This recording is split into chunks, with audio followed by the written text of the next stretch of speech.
ध्येयं सदा परिभवगणमधीष्टदोहम्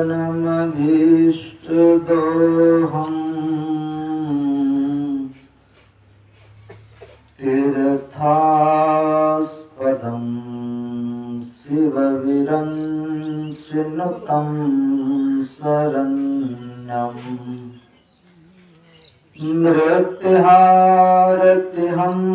प्रणतपाल भवादीपोतं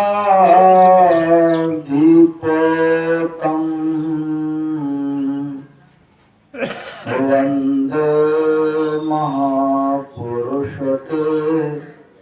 चरणारविन्दम्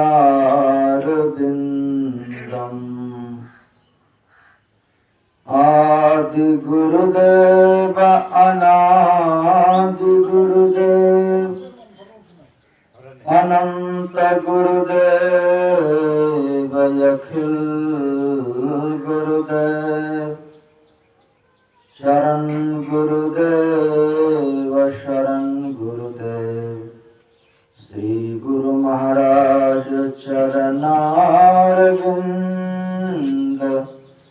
नमो नमस्ते। बोले सद्गुरुदेव भगवान की जय, गुरुदेव भगवान की जय, गुरुदेव भगवान की जय।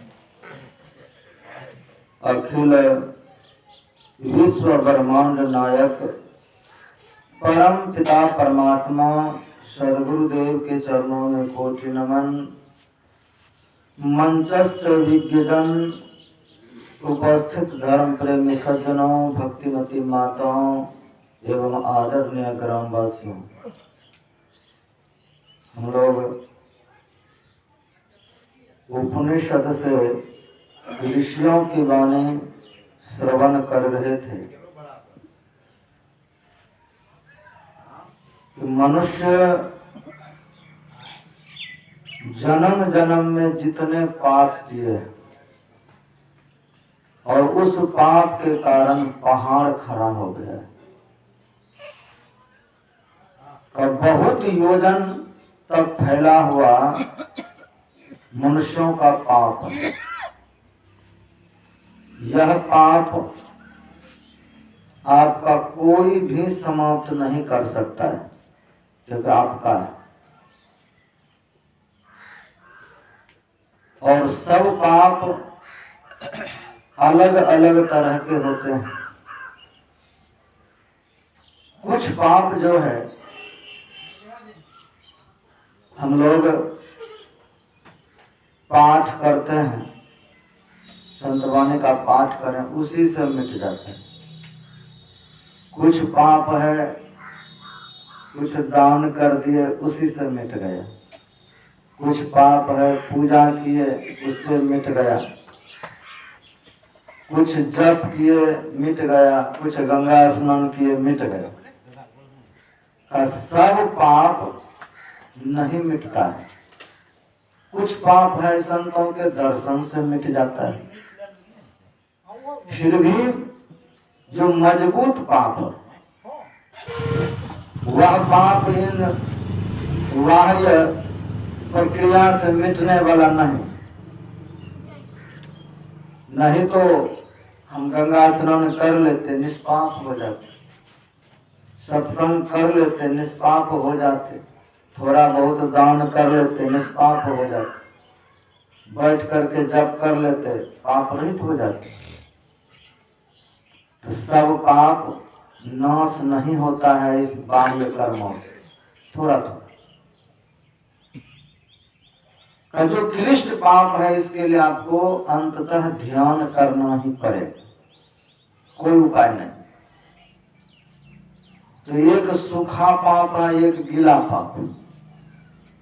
एक पाप हम लोगों से अनजाने में हुआ है, जिसका हमें खबर ही नहीं पाप हुआ, अनजान अज्ञान में हो गया। ये पाप है हम जानबूझ करके करते हैं। तो जानबूझ करके किया गया पाप जो है वो साधारण तरीका से नहीं मिटेगा। और इतने जन्म हुआ है हम लोगों का, तो जन्मों जन्म में कितने पाप किए हैं, किस किस योनि में।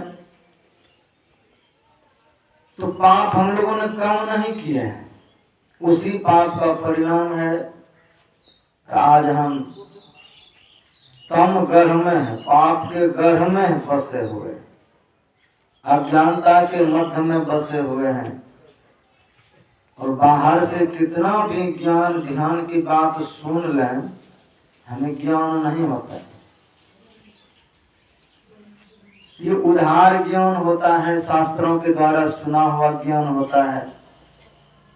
तो ये ज्ञान हमारे भीतर में रहते हुए भी धोखा देते रहता है। प्रत्येक सत्संगी को ज्ञान है, पाप किया है, फिर भी पाप हो जाता है। जब आपके पास ज्ञान होते हुए भी पाप होता है, वो ज्ञान उतना मजबूत नहीं है जो आपको पाप करने से रोक सके। सुना हुआ ज्ञान है, उधार ज्ञान। मजबूत ज्ञान जिसके पास रहेगा, ज्ञान रूपी खड्ग से, तलवार से सब अज्ञान को काट डाले। तो हमारा पाप, हमारे देवता भी हमारा नाश नहीं करे। खूब धूप अगरबत्ती दीजिए, क्योंकि देवता से भी पाप होता है, उसको भी पाप भोगना पड़ता है। चाहे वो इंद्र हो, पवन हो, अग्नि हो, चंद्रमा हो, जो उन बड़े बड़े देवताओं से पाप होता है, उसको भी मिटाने के लिए उसे भी ध्यान करना पड़ता है। तो हम एक अगरबत्ती से कैसे पाप मिटा लेंगे? 1 किलो बतासा चढ़ा के कैसे पाप मिटवा लेंगे उन देवताओं से, जिसे स्वयं ध्यान करना पड़ा?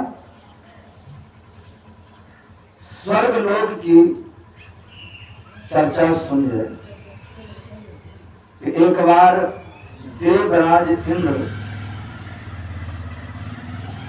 अपने सभी देवताओं गंधर्वों के साथ बैठे हुए थे।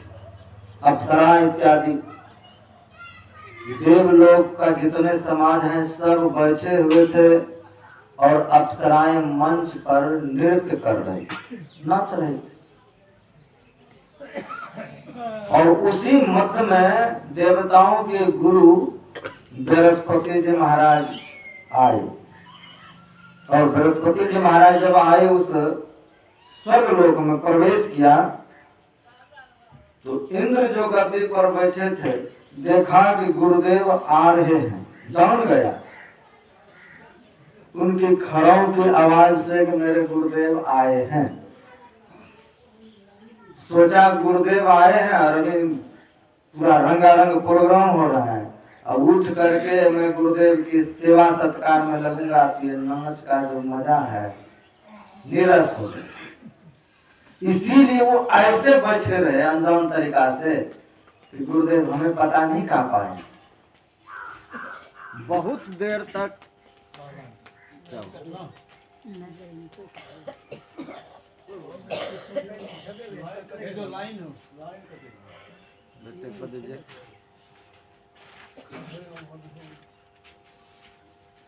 बैटरी लगे थे, लगता है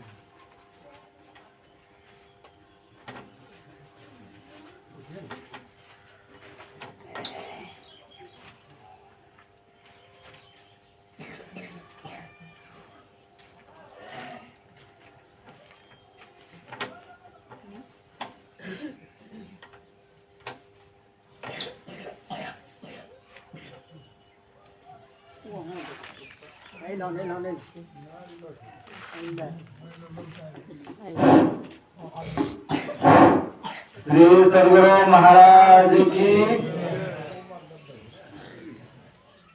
तो बहुत देर तक बृहस्पति जी महाराज खड़े रहे कि चेला का ध्यान मुझ पर पड़ेगा, लेकिन इंद्र इस तरह से बैठे रहे कि हमें पता नहीं है गुरुदेव आप आए। गुरु रुष्ट हो गए और उल्टे पांव स्वर्ग से लौट गए। छोड़ जाए ना।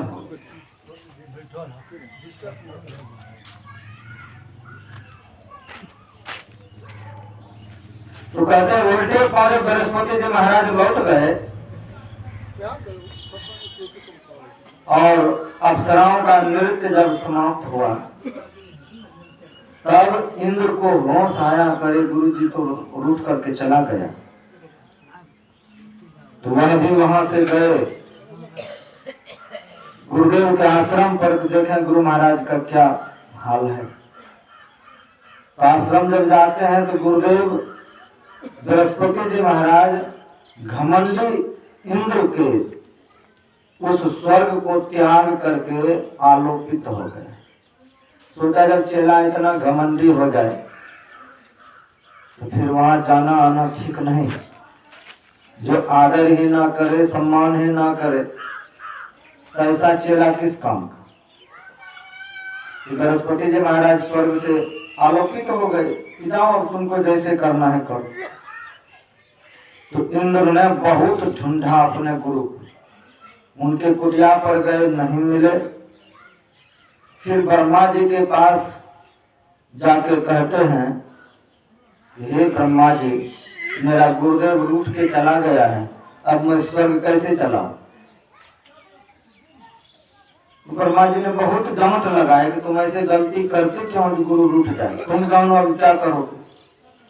तो इंद्र के मन में हुआ, एक ही गुरु रूठा है, दूसरा कर ले, मनाने की क्या जरूरत, बहुत गुरु फिरते हैं। उसने कैसा गुरु किया, एक त्वष्टा ऋषि था, उसका पुत्र था विश्वरूप, यह विश्वकर्मा जी के भाई हुए। उनको 3 सिर थे, एक सिर से सोम रस पीते थे, एक सिर से शराब पीते थे, एक से अन्न खाते थे। शराबी गुरु कर ले। तो वह जो था विश्वरूप, उसको जब गुरु बनाया, मंत्र लिया और जैसा गुरु वैसा काम, हवन का कार्य शुरू कर दिया। तो विश्वरूप की जो माँ थी वो असुर कन्या थी, असुर समाज से आती थी, इंद्र उनके दुश्मन है। इसलिए जब हवन करने लग जाए पूजा पाठ, तो अपने मामा के नाम से भी एक 2 हवन चुरा करके दे, ओम असुराय स्वाहा, उसका भी बल बढ़े।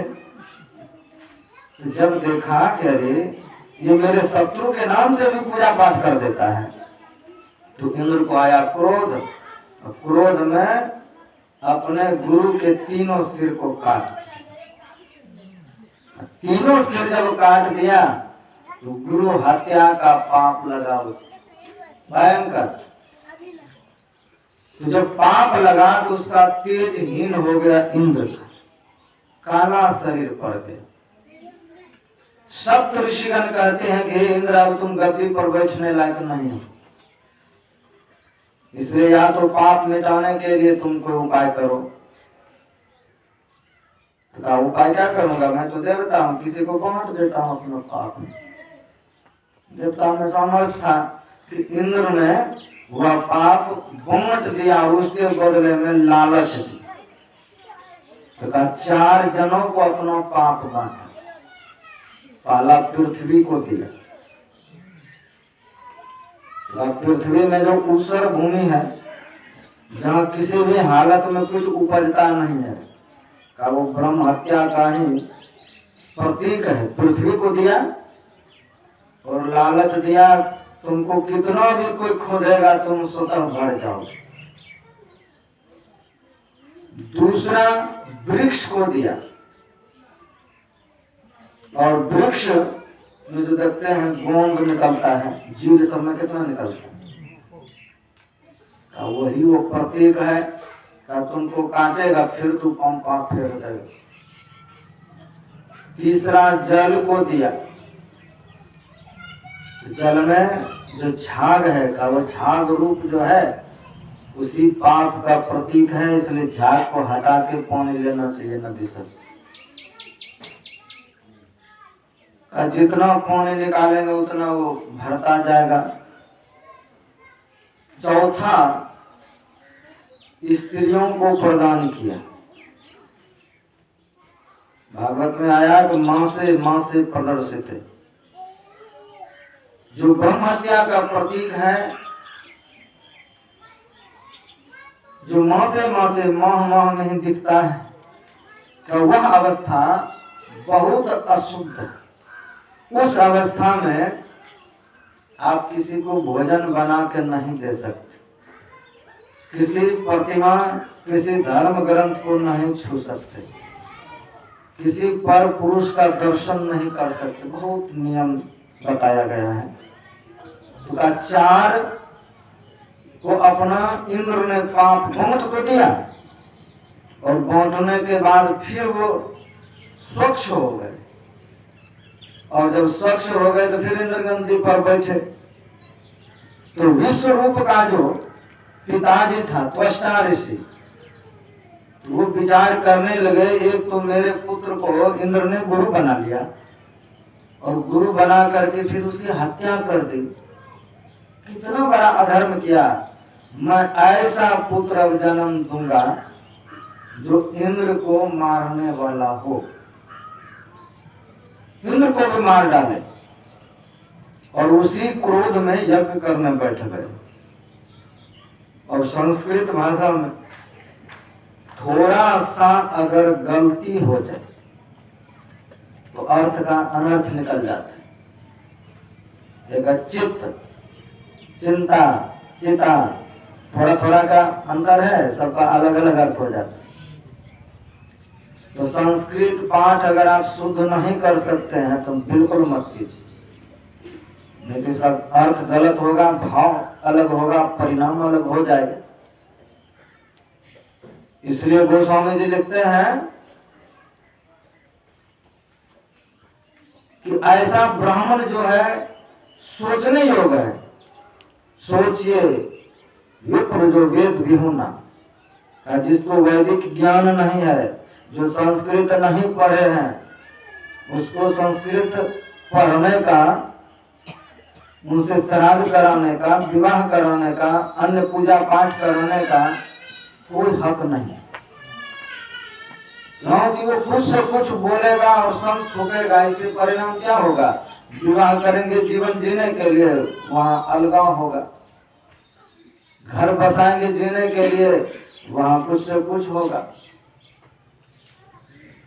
संस्कृत भाषा को शुद्ध भाषा में पढ़ने के लिए आना चाहिए।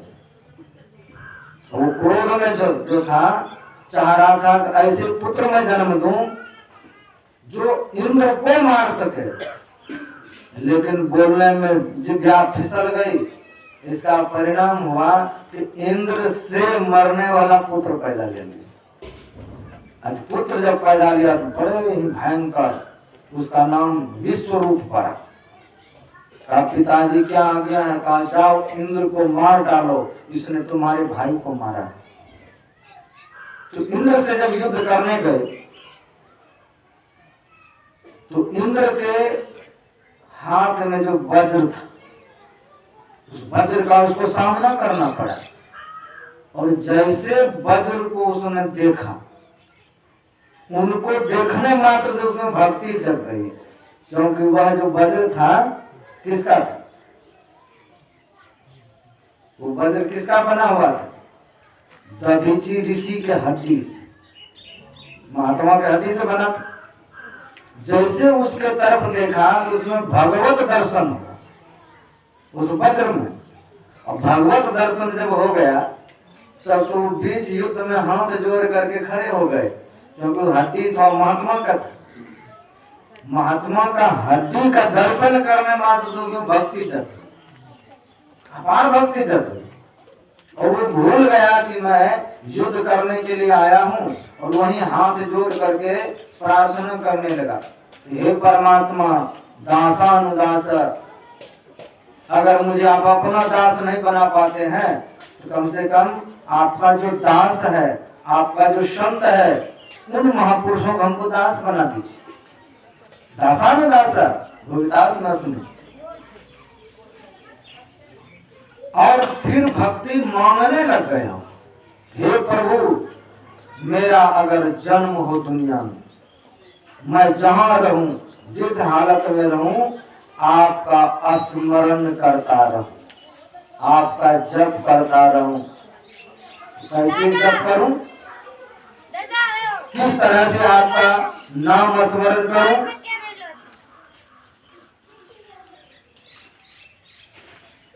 तो किस तरह से आपका स्मरण करूं? अजात पक्षायुव खगाः, हे प्रभु मैं आपको ऐसे हर वक्त याद करता रहूं जैसे पक्षी बिना पंख का, देखें पक्षी घोंसला में आंख नहीं रहता है, पंख भी नहीं बन पाता है, और चारों बच्चे मुंह उठा करके चे चे चे चे करते रहते। आप उसी पक्षी के भांति आपका जाप करो हरदम, अजात पक्षायुव खगाः। फिर मन में आया कि जब उस पक्षी को उसकी माँ आके मुंह में कीड़ा फतिंगा दे देते वो चुप हो जाता। प्रभु मैं वैसा ना हूं। वो तो चुप हो गया थोड़ा सा हार पा करके, लेकिन मैं चुप ना रहूं। वत्सरम मातरम यथा, जिस तरह से बछड़ा अपने माँ के लिए चिखते रहता है बार बार दूध पीने के लिए, वैसे मैं आपका स्मरण करूं। प्रियम प्रिय, जैसे कोई नव विवाहित वधू अपने पति को स्मरण करते रहते हैं, वैसे आपको स्मरण करूं। मैं तो ये स्मरण मांग रहा हूं आपसे, लेकिन इसके बदले ये मत सोचिएगा कि हमसे मोक्ष लेगा, ये हमसे स्वर्ग मांग रहा है। नाना पृष्ठम ना सार्वभौमम ना रसाद पक्षम, मैं तो ना आप इस जप के बदले आपसे मोक्ष मांग रहा हूं, न संसार में राज मांग रहा हूं, न स्वर्ग मांग रहा हूं, हमको कुछ भी नहीं चाहिए इसके बदले में। बस यही चाहता हूं कि जन्म जन्म आपके प्रति मेरा भक्ति होता रहे, आपका भजन हमसे बनता रहे, यही हमको दीजिए। हेलो हेलो,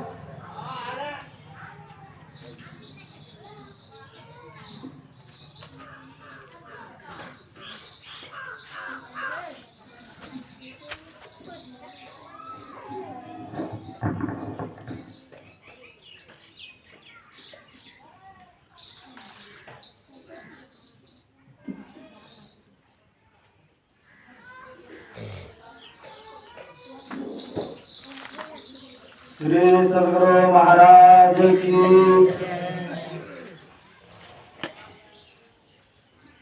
तो वो वृतासुर भगवान से मांगा कि ये तमाम चीज हमको दीजिए, लेकिन हे परमात्मा ऐसे व्यक्ति का संग मत दीजिएगा जिसको संसार से आसक्ति हो, जो देह में आसक्त हो, पत्नी में आसक्त हो, बच्चे में आसक्त हो, तमाम दुनियादारी में आसक्त हो, ऐसे व्यक्ति का संग भी हमको मत दीजिए।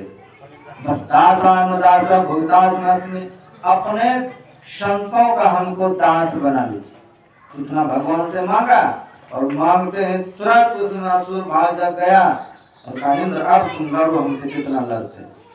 तो इंद्र जब लड़ने के लिए आए तो उसको पकड़ा इंद्र को, और मुंह में लेकर के गिर गया जैसे कोई रसगुल्ला गिरता। तो इंद्र ने जो गुरु से मंत्र लिया था, अचानक जब वृतासुर के पेट में गया तो मंत्र को जपने लगा। मंत्र जब जपने लगा वो, तो इंद्र वृतासुर के पेट में भी जाने पर नहीं पचे, नाम के प्रताप से वो वहां जीवित रहा।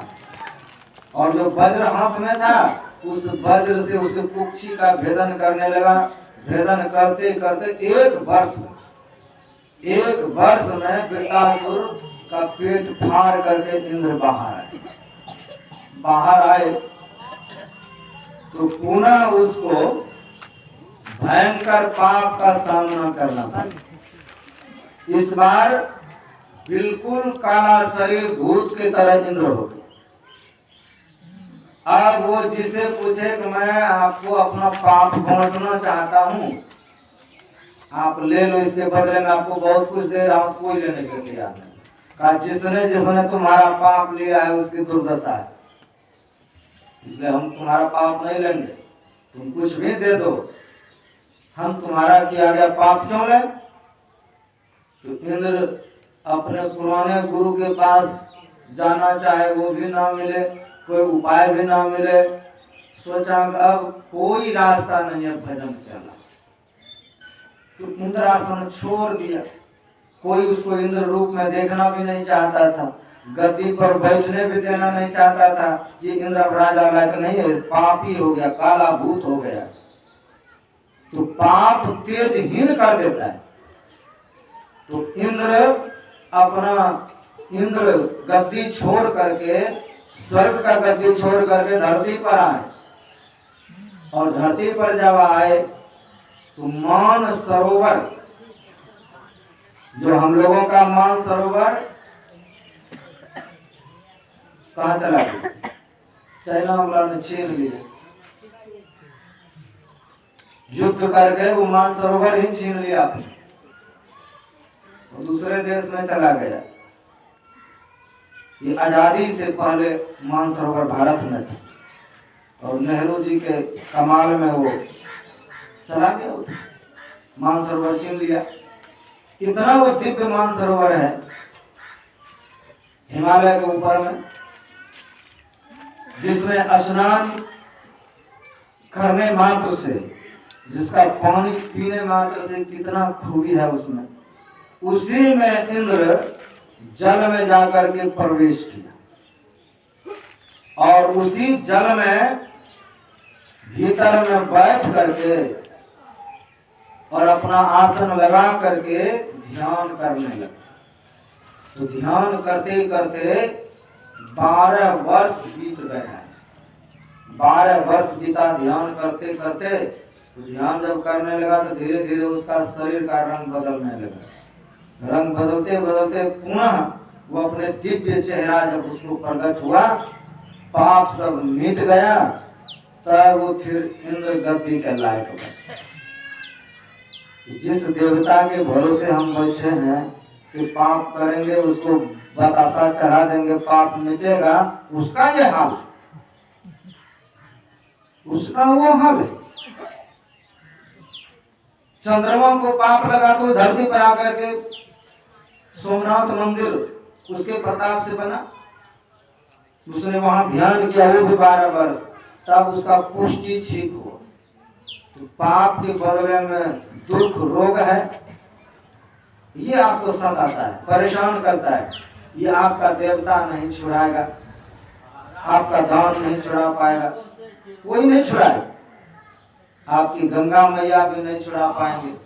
छोटा छोटा थोड़ा थोड़ा पाप जो है ये सब लोग हरण कर लेते हैं। जिसने कहा गंगा पापम शशि तापम दैन्यम कल्प तरुस्तथा पापम तापम च दैन्यम हंति साधु समागमः। का गंगा पाप का हरण करती है, मिटाती नहीं, ले लेती है। बहुत सारे रात में हम लोग प्रसंग सुने थे भीष्म पितामह का। तो भीष्म पितामह वो चोर जो था, गाय चुराने वाला, वही भीष्म बना, और भीष्म बनकर भी हम दुनिया में कितना कुछ किया। जीवन भर दुखी रहा अपने परिवार से, गलत लोगों का संग किया, जानते हुए पांडवों के संग में नहीं रहे। वो पाप का हिसाब किताब करता रहा।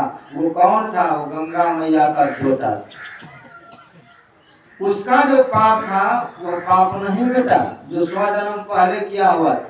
इस जन्म का पाप नहीं मिटा, उतना दुख दुनिया में किसको मिला होगा बताइए। गंगा का बेटा होकर के भीष्म पितामह तीर के सैया पर सोए रहे 52 दिन तक, एक एक खून चू गया उसके शरीर से। कहाँ गंगा मैया ने पाप मिटा दिया? तो पाप आपका है, बेटा किसी का भी बन जाइए, पाप आपको ही मिटाना पड़ेगा क्योंकि आपने किया। राजा दशरथ से पाप हुआ, उसने श्रवण कुमार को मार दिया। भगवान राम ने कहा कि लोग मिट गया पाप, तो भगवान के बाप थे, उसी पाप के कारण उसको शरीर छोड़ना पड़ गया। एक बेटा का मुंह तक नहीं देख पाया, पानी तक नहीं पी पाए, 4 बेटा मर गए अनाथ की तरह। क्यों? राम जी तो पाप मिटाने वाले, मिटा देते, लेकिन नहीं।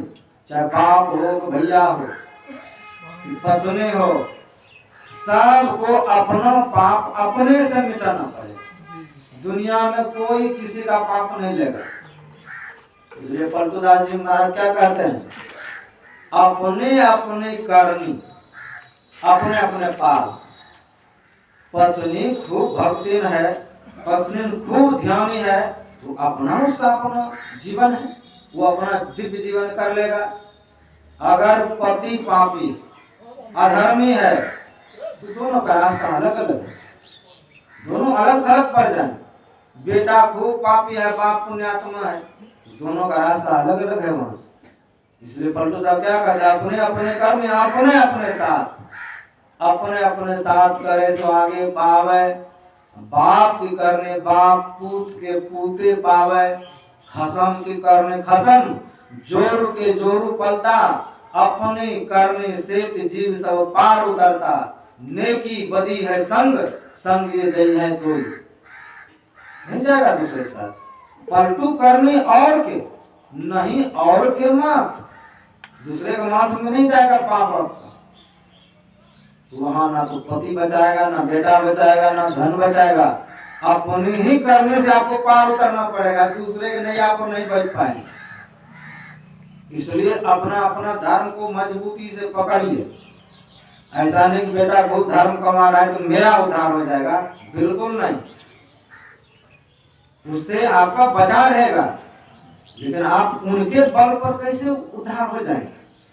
आपको अपना करना पड़ेगा। एक महात्मा तीर्थ यात्रा पर गए, जाते जाते उसको बहुत जोरों की भूख लगी। एक गांव में गए, अब गांव में गए तो एक बूढ़ी माता के यहाँ गया, माता जी हमको बहुत जोरों की भूख लगी है, कुछ खिलाओ। तो मैया ने सुंदर से उसको थाल परोस के दिया खाने के लिए। जब खा लिया महात्मा तो पूछते हैं कि माता जी आपके गुरु जी कौन है? कहा बाबा मैं तो किसी गुरु को बनाया ही नहीं, आज दिन तक गुरु ही नहीं है। तो महात्मा को बड़ा लगा बुरा कि इसको गुरु तक नहीं है, मैं इसका अन्न खा लिया, क्या करूं? छटपटा के घर से निकला, बांस बिट्टा में जाके मुंह में हाथ देके उल्टी कर दिया। बूढ़ी माता ने देखा कि खाया बड़े प्रेम से, ये उल्टी क्यों कर दिया, क्या कारण है? तो पूछा कि महाराज आप उल्टी क्यों किए? खाए तो वो मांग करके। कहा जब मैं खाया भूखा बहुत, उल्टी इसलिए किया कि तुमने गुरु ने बनाया, तुम्हारा अन्न, तुम्हारा जीवन, तुम्हारा धन सब अपवित्र है। कहा फिर कैसे आप खाएंगे मेरे हाथ से?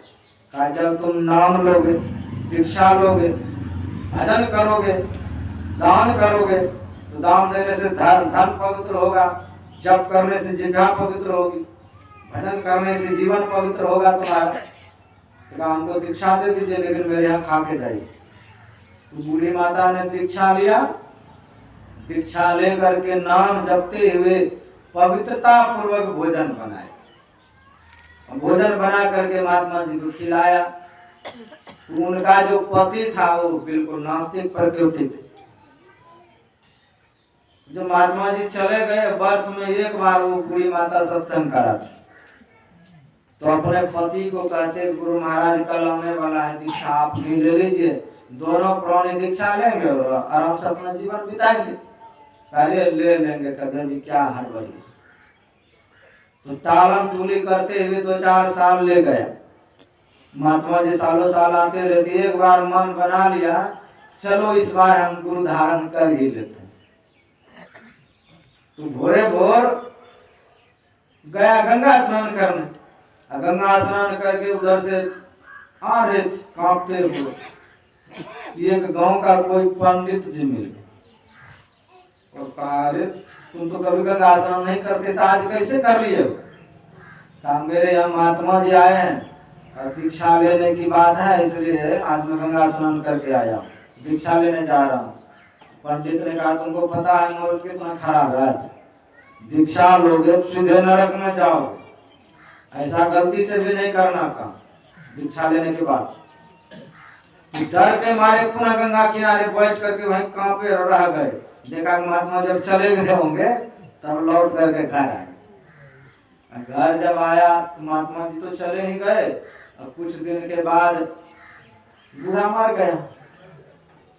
बूढ़ा जब मर गया तो अपने योनि के अनुसार, जीवन के अनुसार हाथी का शरीर प्राप्त, हाथी देह में चला गया। और जब वो बूढ़ी माता मरी, भजन किया हुआ था इसलिए उसी राजा के यहाँ उसकी बेटी बन करके जन्म ली, तो राजकुमारी बन के जन्म ली। और जब चलने लगी, बोलने लगी, बड़ी हो गई, तो हाथी तो पहले जन्म ले रखा था। तो हाथिया जब उस राजकुमारी को देखे सिक्कर तोड़ के उसके पास जाना चाहे, बार जब वो बड़ी हो गई उसके समझ में आया किसी को देख के हाथी इतना नहीं छटपट करता है। मैं जब बाहर निकलता हूँ तो हाथी मुझे देख करके मेरे पास क्यों आना चाहता है। तब उसको भान आया कि मेरा पतिदेव बहुत प्रेम रखते थे, वही इस हाथी के शरीर में आ गया, मर गया। तब उसके कान में जाके कहता है कि अब तो तुम हाथी के शरीर में आ गए हो, बहुत तुमको दीक्षा ले लो, भजन करो, अब तुम क्या कर सकते, मेरा विवाह हो जाएगा, मैं और कहीं चली जाऊं, तुम्हारा अब क्या होगा, यही रहो। हाथी को रोज रोज समझाए, बेचारा हाथी भी मर गया, चला गया फिर तीसरे योनि में। तो जीवन का एक एक क्षण बहुमूल्य है, किस क्षण हमारा क्या होगा। अपने मुहूर्त को सुधारिए और जीवन में गुरु भक्ति को स्वीकार करके अंतर साधन में लगे और जन्म में जितने पाप हुए हैं अनंत जन्मों में सबका नाश हो। और पाप जब बिल्कुल क्लियर हो जाएगा, पाप मिटेगा, तो पाप के पार में परमात्मा है, इस पार में हम, बीच में पाप का पहाड़ है। पाप का पहाड़ जिस दिन मिटेगा उस दिन परमात्मा, कबीर साहब कहते परली पार तेरा मिता खड़ा, उस पार में तुम्हारा मित्र खड़ा है, इस पार में हम पड़े, बीच में पाप का पहाड़ है। यह जब तक पाप का पहाड़ नहीं मिटता है तब तक हम इसी पार में रह करके जन्म लेंगे और मरेंगे। जन्म लेना मरना कभी मिटने वाला नहीं है। तो पापों को नमस करने के लिए आपको ध्यान करना पड़ेगा, दूसरा कोई उपाय नहीं। बहुत उपाय लोग खोजते हैं कि मिट जाए। हरिद्वार में उधर सिस्टम है, कोई अगर पाप करता है जाके महात्माओं को भंडारा दिया, जाके भंडारा दे दिया, महात्मा खाए, बेचारे कोई बीमार हो रहे हैं, कोई मर रहे हैं, कोई पानी चल रहा है, सबकी हालत खराब होती। और पंडित लोग ऐसे ऐसे उपाय बता देते हैं कि मरना बीमार है, नहीं ठीक हो रहा है, तो उसको तराजू में नाप करके उतना ही कलाई दान कर, उसको दूध से नहवा दो, महात्मा को जाकर फिर भोजन करा, चाहे जो हालत हो उसकी दक्षिणा देके मार दो। तो ऐसे ही एक महात्मा भंडारा में गया और भंडारा में भोजन करके आए, तो जब वो ध्यान में बैठे थे रोती हुई स्त्री का बार बार चित्र आए। अब तो वो रोए कि मैं साधन में गुरु महाराज देखता था, आज रोती हुई स्त्री क्यों आ रही है बारंबार, क्या हो गया मेरे जीवन में। तो अपने गुरु से पूछते हैं, गुरुदेव रोती हुई स्त्री आ रही है, कहाँ भंडारा खाए। गया वहाँ, जो भंडारा किए तो उसको खूब डांटा, बताओ भंडारा किसने दिया था, किस सेठ ने भंडारा दिया था। उस सेठ को बुलाए और जब बुलाए तो कहा बताओ तुम भंडारा क्यों दिए थे। कहा महाराज ऐसे आमदनी हुआ कर दी। कहा नहीं बताओ सच सच, मेरा शिष्य लफड़ा में पड़ा हुआ है। तब सेठ बताते हैं महाराज एक बेटी थी, उसको मैं बेच दिया। अब बेच करके सोचा कि थोड़ा सा भंडारा कर दूं, वो बेटी बेचने का पाप मिट जाए कब से। तब उसी का हमने भंडारा दिया था। और उसकी बेटी का रो रही थी, महात्मा खाए, उसके दिमाग में आए बार बार। तो ऐसा भंडारा, ऐसा पाप करके लोग दान पुण्य करके मिटाना चाहते हैं, अब मिटने वाला नहीं है पाप। इसके लिए क्या करना पड़ेगा, यदि शैल समम पापम विस्तीर्ण बहु योजनम युध्यते ध्यान योगेन नान्यो भेद कराचन। उपनिषद के ऋषि कहते हैं नान्यो भेद कराचन, दूसरा कोई उपाय नहीं। लाख प्रयास कर लीजिए और जितना लेट करेंगे वो पाप का पहाड़ उतना ही बढ़ेगा, कि वो जीवित पहाड़ है। पाप का पहाड़ बढ़ते जाएगा दिन प्रतिदिन, नहीं मिटाएंगे तो और बढ़ेगा। तो मिटाना सिर्फ आपको ही पड़ेगा, दूसरा कोई नहीं मिट सकता है। तो पाप थोड़ा देर के लिए आपका हट भी जाए, हटता इसलिए है ताकि आप पुण्य करके आगे बढ़ें, लेकिन पुनः लोग दूसरा पाप करते हैं। लोग गंगा जी में जाते हैं पाप मिटाने, गंगा मैया पाप ले तो लेती है लेकिन मिटाती नहीं। एक बार नारद जी को बड़ा संशय हुआ कि इतने देश के प्राणी धरती पर पाप करते हैं, गंगा मैया में डुबकी लगा करके पुनः पाप में लग जाते। तो जाके गंगा मैया से प्रश्न किया, हे गंगे बताओ तुम क्या प्राणी का पाप मिटा देते हो? गंगा मैया कहती मुझ में इतनी क्षमता है और हम ठिका लिया किसी का, वो पाप करे और हम मिटाएं, वो गंदा करे और साफ हम करें। आप जब अपना वस्त्र पहने हैं दूसरा क्यों साफ करे? कोई धोबी घाट है, वहां पैसा दीजिए तब साफ होगा, तभी ना होता है। तो वस्त्र हम पहने, दूसरा क्यों इसको धोएगा?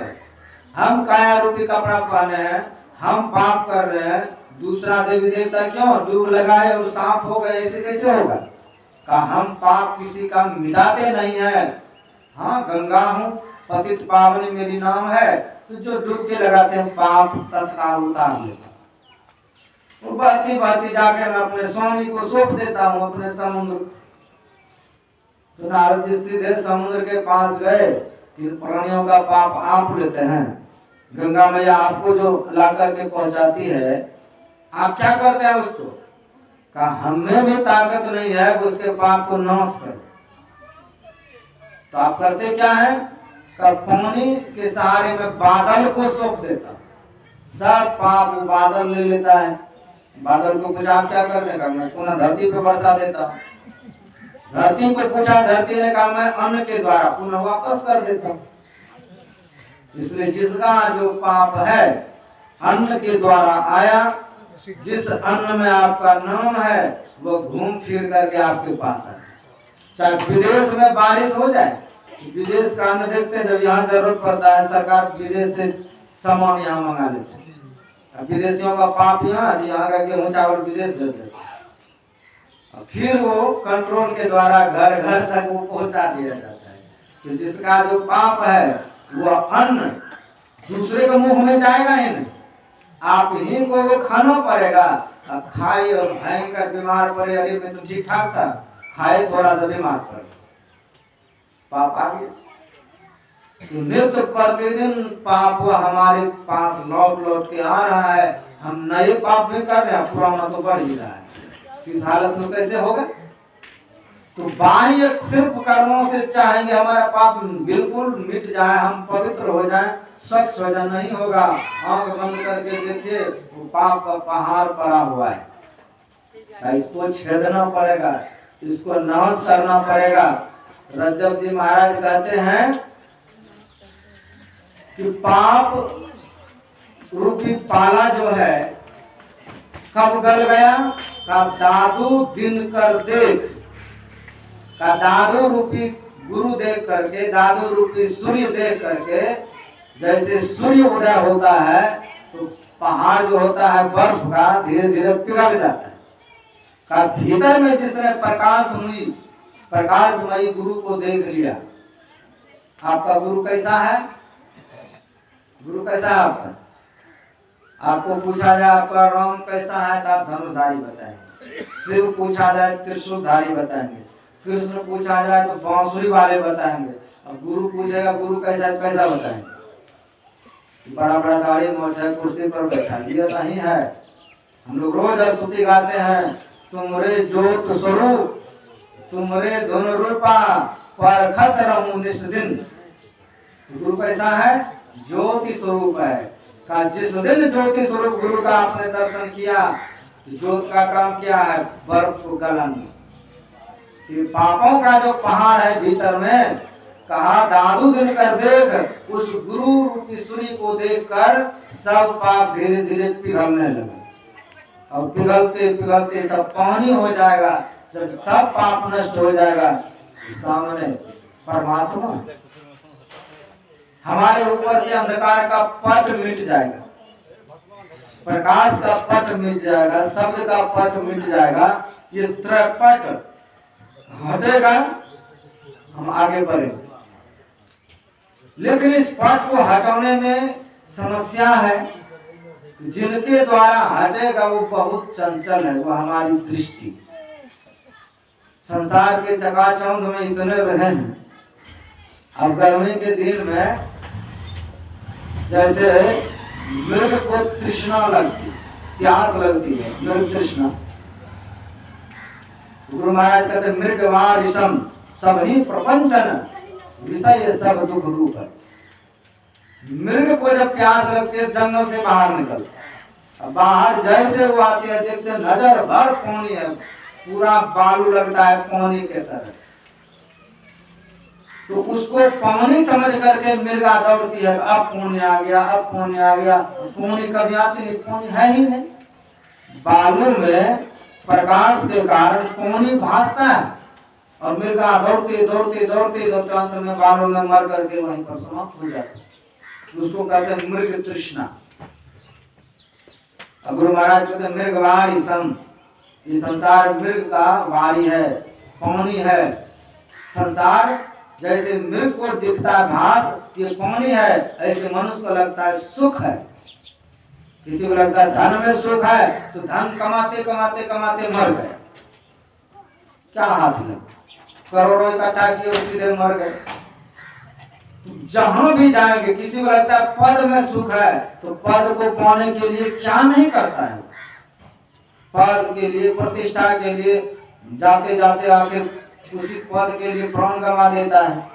कोई स्त्री के लिए प्राण गंवा देता है, कोई धन के लिए प्राण गंवाता है। तो संसार मृगवार सब ही प्रपंचन विषय सब दुख रूप है। जो सब दुख का रूप है उसी को हम ग्रहण करने के लिए हरदम तैयार रहते हैं। इसी दुख को अर्जन करने में लगे रहते हैं दिन रात।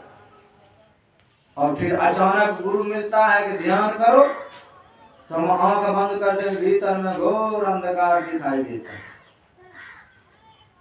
आप सड़क पर गर्मी के दिन में चल के देखिए, बस में बैठ के रोड पे लगेगा कि पानी, तो पानी रहता है, पानी दिखता है ना।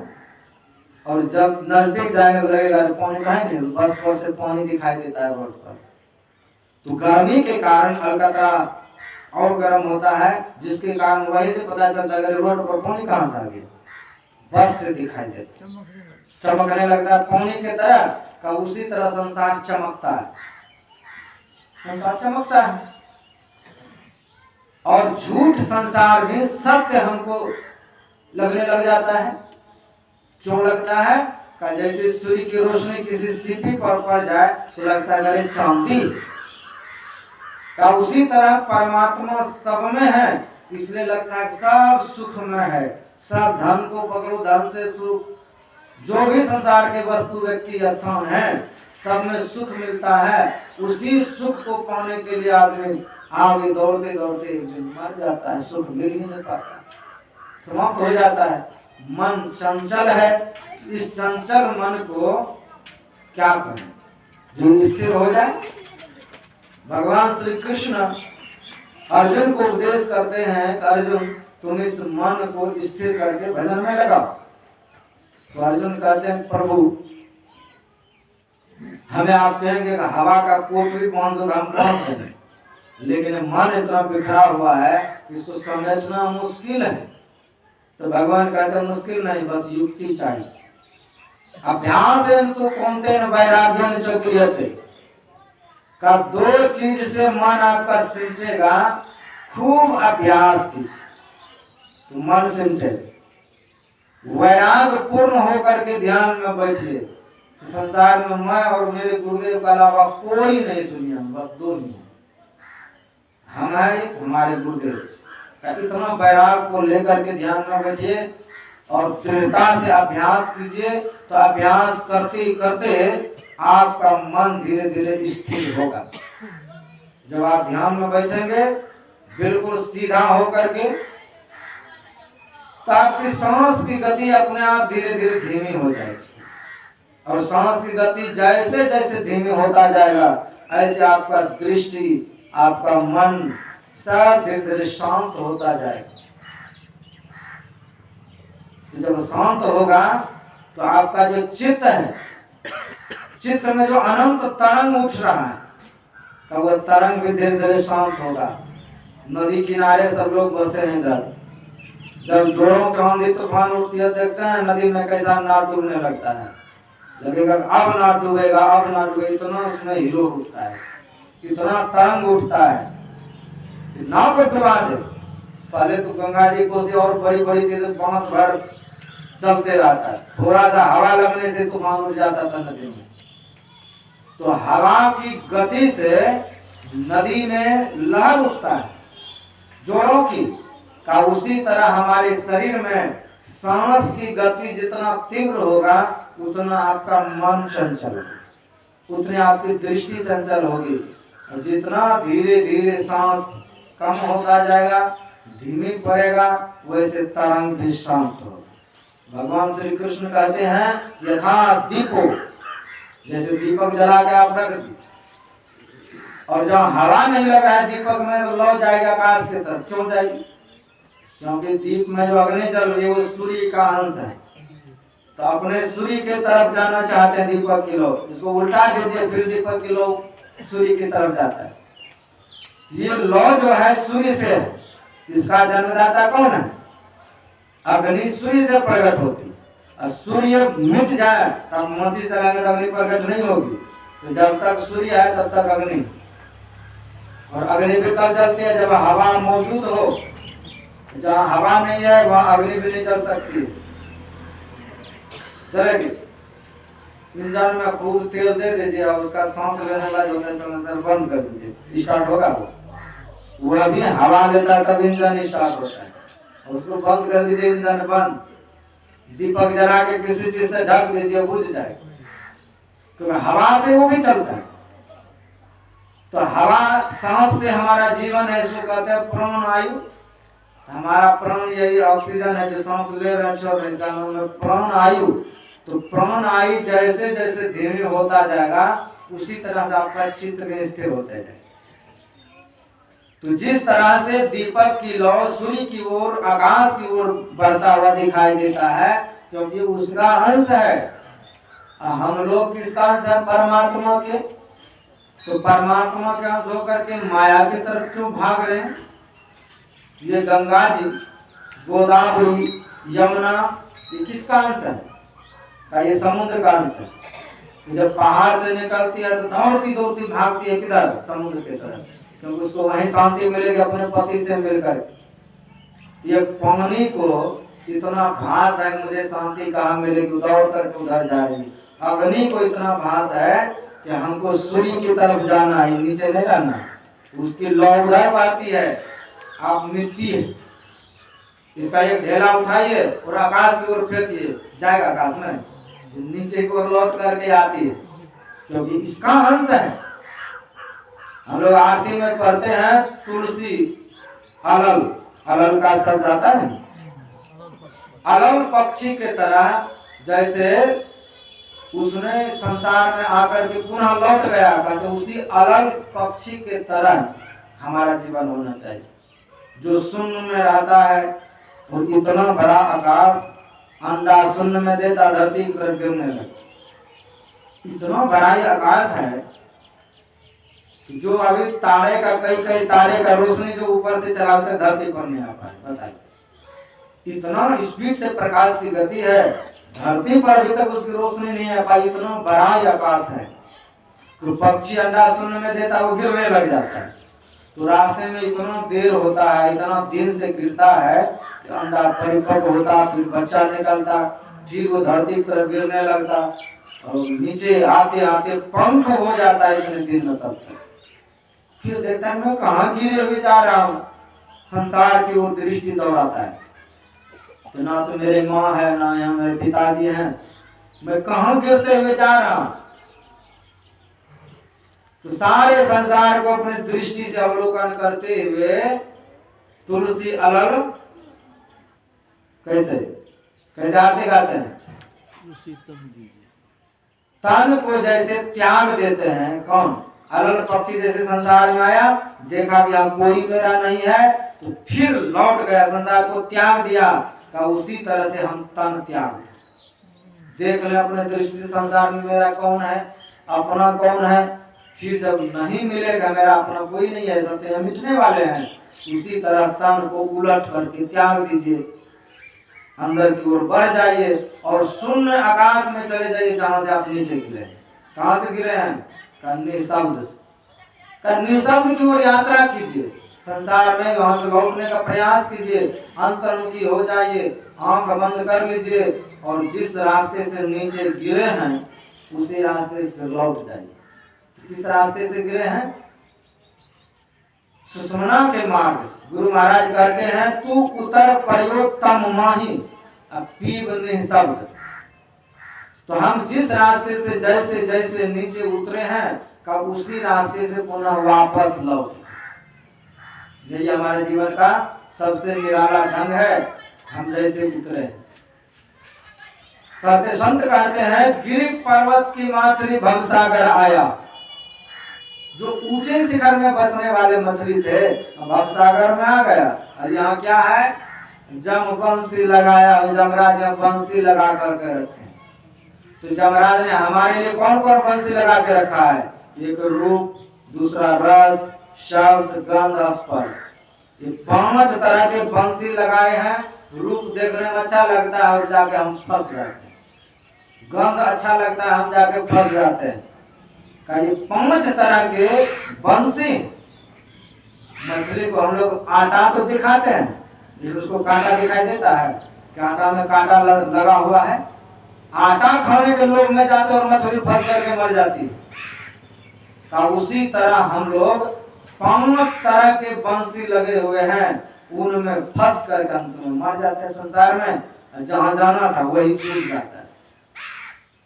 कहता मृग मिनि भृंग पतंग कुंजर एक दोष न कामई 5 दोष असात जामे ताकि की तकासै। हम लोग कैसे कैसे फंसते हैं? जैसे रूप में कौन फंसता है? पतिंगा। मृग मिन भृंग पतंग कुंजर एक दोष न साव। एक दोष में ये सारा जीव मर रहा है संसार। मृगा देखते हैं, मृगा को फंसाने वाले जंगल में जाकर के खूब प्रेम से गाते और मृगा जब सुनने लगता था आंख बंद करके सुनते सुनते गिर जाते हैं, इतने सुधी उसकी बेसुध हो जाती है। जाके पकड़ लेते हैं, खाल करके चले आते हैं। भृंग, भृंगी कीड़ा कहते हैं जो बांस में छेद करके अपना घर बना लेते हैं। अब वही जब जाते हैं कमल पुष्प पर बैठने के लिए, उसके पराग को पीने के लिए शाम होते होते पत्ता बंद। अब उसको लगता है जहाँ इतना मीठा पराग पिए इस पत्ता को कैसे काटूं, मुंह हो जाता है। जहाँ इतना मीठा रस दे रहा है उसको मैं कैसे काट करके बाहर जाऊं, और उसे में फंस के वो मर जाए। पतंग, हम लोग जो पतिंगा देखते हैं, बल्ब जलाते हैं, दीपक जलाते हैं, और सुबह वहां पर कितने कीड़ा मरा हुआ दिखता है। दीपक जलाते हैं रोशनी के लिए, तो कीड़ा उसमें जब कूद के मर जाता है। कितना प्रेम होता है उस रोशनी से। तो कहते हैं एक एक विषय में सब मर रहा है। हाथी को फंसा लेता है, हथनी बना करके जंगल में रख देता है, नीचे गड्ढा देता है, उसको फंसा लेता है। तो मृग में भृंग पतंग कुंजर, पतंग कुंजर सब को एक एक विषय दे करके फंसा लेते हैं। और यमराज जी ने ये 5 विषय मनुष्य के लिए भी दिया है। तो मनुष्य में तो 5 पर्वत और 5 में फंस करके अपने स्वरूप को, अपने परमात्मा को सीधे भूल जाते हैं, इसी में अपना जीवन बर्बाद कर लेते। तो संतों ने कहा कि 5 ज्ञान इंद्रिय है, 5 कर्म इंद्रिय बहिर्मुखी है, हम अंतर्मुखी होकर के एक इंद्रिय आंख को बस रास्ता दे, और जिस रास्ते से उतरे हैं उस रास्ते में प्रवेश करने का प्रयास करें। तो हमारी दृष्टि संसार को देखते देखते इतना चढ़िया गया है कि उस द्वार पर दृष्टि नहीं पड़ती, वह द्वार ही नहीं मिलता है, और नहीं मिलने के कारण साधक बेचैन होकर के बाहर आ जाता है, सो जाता है, स्वप्न में चला जाता है। इसलिए आंख बंद करके दृष्टि को स्थिर रखने का प्रयास करें। दृष्टि जब स्थिर होगी, आपका सांस अपने आप धीमी होता जाएगा, आपका मन अपने आप एकाग्र होते जाएगा, और जब एकाग्र की स्थिति में आ जाएंगे तब क्या हो?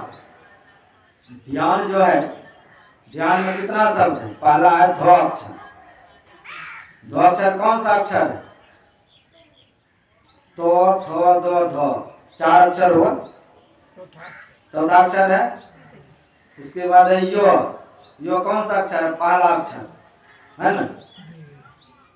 ये कितना हो गया? 5, और बीच में है आकार का, उसको गिरा दी, हो गया क्या? माइनस का 9 कितना अक्षर है? 9 कितना अक्षर है? तो कहा जो 9 जो है, 9 भी 5वां अक्षर है, इधर भी 5 हो गया, बीच में माइनस, 5 में 5 गया, कितना बचा? 0 हो गया। तो ध्यान से समीकरण क्या निकला? 0। तो ध्यान उसी को कहते हैं, आप भीतर में प्रवेश करते हुए जहां बिल्कुल शून्य हो जाए, शून्य ध्यान सबके मन माना का जब शून्य हो जाए, कुछ भी वहां दिखाई ना दे, ना कोई रूप, ना कोई रंग, ना कोई विषय, बिल्कुल शून्य होते ही आपकी दृष्टि कहाँ चली जाएगी? आत्मा की ओर अभी नहीं जाएगी, अभी तो सिर्फ आपकी चंचलता मिटेगी और चौथी अवस्था में जाकर के क्षण भर के लिए स्थिर होगा। इसका नाम क्या है? धारणा। धारणा उसका है जब शून्य हो गया विचार, और उसी स्थिति में जीव कुछ क्षण के लिए ठहर गए। धारणा में बिल्कुल शून्यगत मन हो गया, और शून्यगत मन वही जब दृढ़ काल तक, कम से कम 24 सेकंड तक के लिए जब आपकी दृष्टि बिल्कुल स्थिर रहेगी उसी शून्य अवस्था में, तब उसका नाम होगा ध्यान। अभी हम लोग धारणा भी नहीं कर पाते, अभी शून्य भी नहीं हो पाते। सर्वम त्यक्त्वा मन पित्वा योषि सोषि स्थिरो भव का सर्व को पी करके, सर्वम त्यक्त्वा, सब वासना को त्याग करके मन को भी पी जाएंगे। उस अवस्था में मन भी याद नहीं रहे, मन भी दौड़ धूप छोड़ देगा, क्योंकि मन तो पी गए, मन है कहाँ? तो मन भी जहां मिट जाता है, अमन की अवस्था आता है, उस स्थिति में जाने के बाद न मन है, न संसार है, न कोई विचार है।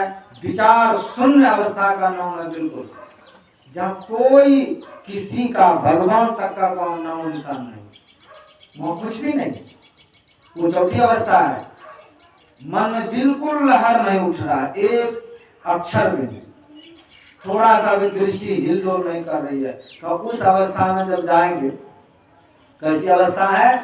हम लोग सुन रहे थे अभी कि जैसे तेल, हम तेल को एक बोतल से दूसरे बर्तन में डालते हैं, लोहिया में, किस में डालते हैं, तो तेल देते हैं, अखंड चलती रहती है। जब तक डालते हैं अखंड तेल की धारा जैसे बहती है, का ऐसे अखंड आपका पहले तो जाप हो, ऐसे अखंड रूप से आपकी दृष्टि वहां टिक जाए। ये नहीं थोड़ा टिके थोड़ा भाग जाए, अखंड रूप से, जैसे आप हम लोग घड़ी घंट बजाते हैं, एक बार जोर से हथौड़ी मारते हैं तो उसका आवाज कई देर तक गम करके बजता है। कहता घंटे के निनादवत एक बार टंकोर मारे तो कई देर तक, कुछ देर तक उसका बजते रहता है। तेल ढालते थे, एक अखंड तेल की धारा बहती रहती है, का ऐसे आपका नाम का जाप, राम राम राम राम राम राम ऐसे जैसे बोल रहे हैं मुंह से, ऐसे भीतर में होता रहे हरदम अखंड रूप से मंत्र का जाप, तेल की धारा की तरह, तब वो मंत्र सिद्ध होगा। जब दृष्टि बिल्कुल अखंड, बिल्कुल लगा रहे, तब जाकर आपकी दृष्टि शुद्ध होगी। कब दृष्टि शुद्ध होगी? गुरु महाराज का तो प्रथम है धारो गुरु को ध्यान। गुरु महाराज का ध्यान करेंगे तब आपकी दृष्टि शुद्ध हो, पवित्र हो जाएगी, और पवित्र दृष्टि होने से ही स्थिर होता है। जब तक इस दृष्टि में दोष है तब तक ये चंचल बना रहेगा, चलायमान रहेगा। तो चंचल दृष्टि का ये नियम, निर्मल दृष्टि बिल्कुल स्थिर हो जाता है। आप लोग बर्तन धोते हैं तो आप लोगों का बर्तन धोया हुआ साफ रहता है। इसको बर्तन धो के देखिएगा थाली में अगर पानी है चिपका हुआ सब जगह, बूंदा बूंदी, समझिए गंदा बर्तन। महात्माओं के पास रहेगा नतीजा फूट जाता है, फिर से धो के लाओ उसको। तो जब तक कमंडल और गिलास में पानी चिपका हुआ है तो गंदा है। साफ रहेगा, पानी में डुबा के गिलास बाहर निकालिए, एक बूंद नहीं टिक सकता है। तो गंदा बर्तन में पानी टिकता है, समझ रहे हैं? साफ बर्तन होगा तो पानी का बूंद कहीं नहीं दिखाई देगा। साफ और गंदा में क्या फर्क है? स्वच्छ बर्तन में एक बूंद पानी नहीं टिक सकता है। बिल्कुल मल हट जाए, तेल हट जाए, अन्य चीज हट जाए, थाली को पूरा पानी में डुबा के बाहर निकालिए, कहीं एक बूंद नहीं टिकेगा, तब कहेगा हाँ ये बर्तन साफ है। ऐसे जब आपका मन बिल्कुल निर्मल हो जाएगा तो मन के ऊपर कोई विचार, कोई वासना, कोई संसार बिल्कुल नहीं टिकेगा, बिल्कुल स्थिर होगा। तब समझिए हमारा मन बिल्कुल निर्मल हो गया। अब क्या कहाँ टिकेगा? सीधे गुरु महाराज में जाके टिकेगा। जब तक आपका मन निर्मल नहीं हुआ है तो ऐसे वासना विकार में इधर उधर भटकता रहेगा। तो भटकती हुई दृष्टि, भटकता हुआ मन आपको भजन नहीं करने देगा। निर्मल मन जन सो मैं पावा, भगवान राम कह रहे हैं कि जिसका मन निर्मल हो गया वही मुझको पाता है, वही उसको राम को देख पाता है, वही कृष्ण को देख पाता है। आप कहेंगे राम जी को तो बहुतों ने देखा, देखा नहीं? तो देखने के बाद उसका परिणाम क्या? सुपर्णखा ने राम जी को देखा, मन हो गया हम विवाह कर लें। जबकि कहते जहाँ राम तहाँ काम नहीं, जहाँ राम जी वहाँ काम उत्पन्न हो नहीं सकता, वहाँ वो कामुक हो गई, हमको इसी राम से विवाह करना है। तो राम के दर्शन से होता है मुक्ति। उसने नाक कान काटा कर कैसा मुक्ति मिला? क्योंकि मन गंदा है। मन ने सिर्फ रूप देखा, लेकिन भीतर में अगर रामचंद्र जी दिखाई दे तो भीतर में फिर काम नहीं, बस आराम ही आराम, विश्राम ही विश्राम है। तो भीतर में जिसने राम कृष्ण हरि गोविंद गुरु को देख लिया, भीतर में जिसने प्रकट कर लिया, वहाँ कोई मन पर गंदगी नहीं है, कोई विचार नहीं, कोई वासना नहीं। तब आपका मन निर्मल हो गया।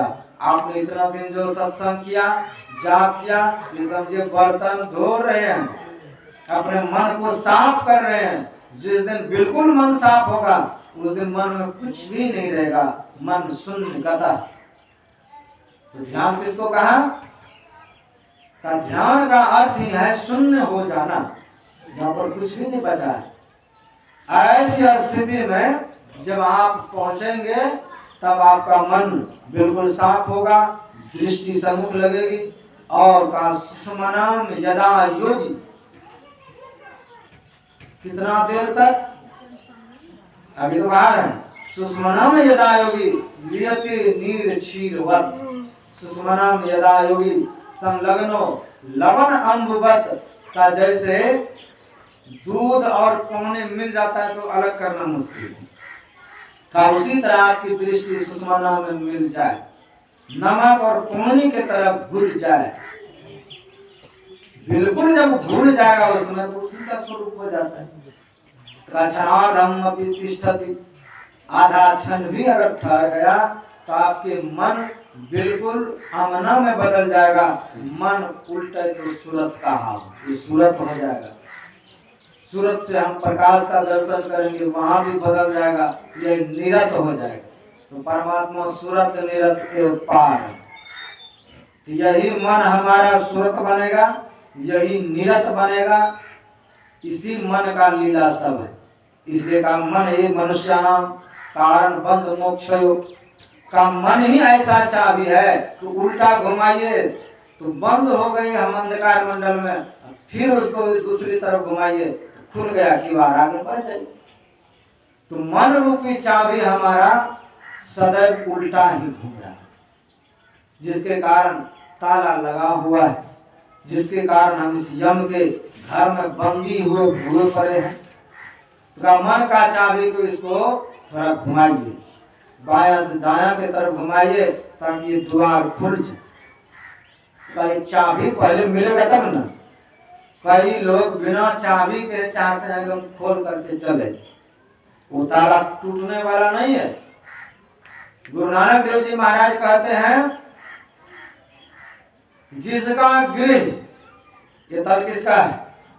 आप कहेंगे मेरा, आपने बनाया है, बनाने वाला कोई और है। जिसने बनाया आपको किराए पर मिला है। जिंदगी एक किराए का घर है, जब तक इसमें रहेंगे इसको किराया देते जाइए तो रहने देगा, निकलो यहाँ से। इसका किराया रोज भरना पड़ता है। तो कहा ये घर किसने बनाया? का परमात्मा। तो जिसका गृह तीन दिया ताला, जिसका घर है उसने ताला लगा दिया। तो ताला लगा के चाबी किसको गया देकर के? पड़ोसी को। का परमात्मा के पड़ोसी कौन है? परमात्मा के सबसे विश्वासदार व्यक्ति कौन है? का गुरु। इस शरीर में ताला लगा दिया, चाबी कुंजी गुरु सो पाई। नानक देव जी महाराज कहते हैं जिसका गृह तीन दिया ताला, कुंजी गुरु सो पाई। अनेक जतन करे नहीं पावे बिन सतगुरु शरण। का जब तक सतगुरु के शरण में नहीं जाएंगे इन मुक्ति का चाबी मिलेगा नहीं। हम मुक्ति का चाबी जिसको मिल गया है, पहले तो लगाना मुक्ति को अंधकार मंडल में ताला लगाओ। अंधकार में चाबी लगे कैसे? लगाते लगाते अगर चाबी एक बार लग गया, खोल लिए ताला, निकल। जिसको कहते हैं गुरु खोलिए वज्र कपाट अंधेरी सन मुक्ति। चाबी ले लिया, चाबी लग ही नहीं रहा। का सूरत की कुंजी सुषमन ताला। ये सूरत की कुंजी है, सुखमना रूपी ताला है। और गुरु भेद से ये खुलेगा, और खोलेंगे तब गुरु महाराज अपना गेट खोल देगा कि आओ। इसी का नाम है आज्ञा चक्र। तो आज्ञा जिसको मिल गया वो प्रवेश कर गया, और प्रवेश कर गया तो चला गया अपने धाम को, परमात्मा की ओर। यही साधना का क्रम है। इसी साधना को हम लोग नित्य प्रतिदिन करेंगे कि पाप का पहाड़ गलेगा। 8, 10, 9, 10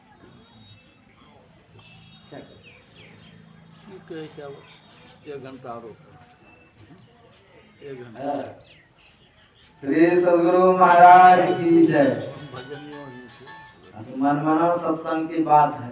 हाँ जी, बात ऐसे कराए। हाँ श्री सद्गुरु महाराज की। तो कहा इस तरह से हम अगर ध्यान करेंगे तो हमारा ये पाप सब नष्ट होगा। इसीलिए कहा यदि शैल समम पापम, पहाड़ के समान अगर भी पाप किए हैं जन्म जन्म से, तो उसको किसी विधि से मिटाया जा सकता है। दूसरा कोई इसके लिए विधि नहीं बना है। कौन कह रहा है? नान्यो भेद कराचन का दूसरा भेद है ही नहीं।